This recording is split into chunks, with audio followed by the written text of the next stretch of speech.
All right, welcome. Today we are diving into a problem that, let's be honest, drives every event marketer crazy. How do you actually get your event from an email blast onto someone's personal calendar? It sounds simple, but that little jump is a huge deal. Let's get into it.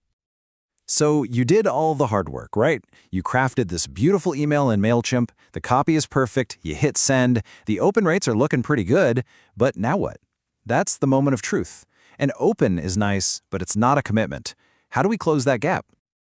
And that really is the heart of it, isn't it? The real challenge isn't just getting the click. It's about turning that split second of interest into a solid, locked-in commitment, a real event on their calendar. That's the conversion that actually matters. To really see how this works, we're going to follow a little story with two main characters. On one side, we've got Greg. He's our marketer, he's using MailChimp, and his goal is to get people to his event. And on the other side, we have Zach, a potential attendee who's about to get Greg's email. We're going to see this whole thing from both of their points of view. So let's kick things off with Greg, our organizer. Now, you'd think connecting an email campaign directly to someone's calendar would be this super complicated, tech-heavy nightmare. But you're about to see just how ridiculously simple the setup really is. So check this out. Greg's entire workflow is basically 3 steps. First, he just creates the event in his own calendar. Google, Outlook, whatever he uses. Second, he grabs a little piece of special code for an RSVP button. And third, he just copies and pastes that right into his MailChimp email. And that's it. His part is pretty much done. So what's the secret sauce here? What's connecting Greg's calendar to his email? Well, it's this technology called the Calendar Snack Engine. Just think of it like a translator. Greg creates his event, and this engine creates the smart RSVP button that does all the heavy lifting in the background. And just like that, Greg pops the button into his email, hits send on his MailChimp campaign, and he can lean back. His part of the job is over. It fits right into the workflow he already has. No need to learn some complicated new platform. It just works. Okay, so Greg's email is out in the wild. Now, let's flip the script. What does this feel like from the other side? What happens when this email lands in Zach's inbox? And for the person receiving the email, this is where it feels like a total game changer. For Zach, saying yes to this event is going to be completely seamless.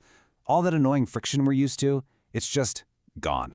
So Zach's journey is also just 3 quick steps. He gets the email, he sees the event, thinks it looks cool, and he clicks that RSVP button. And boom! Instantly, a calendar invite is already headed to his inbox, all ready to go. And just think about what that means for him. No filling out forms, no creating new logins or remembering passwords, none of that. It's literally a single click. The system knows his email from MailChimp, so it takes care of the rest. It's the path of least resistance, and that is huge. All right, so Zach's in. The experience was awesome for him. But what about Greg? Is he just sitting there crossing his fingers? No way. Let's jump back to our organizer and see the kind of feedback he's getting in real time. So, the second Zach clicks that button, his RSVP is locked.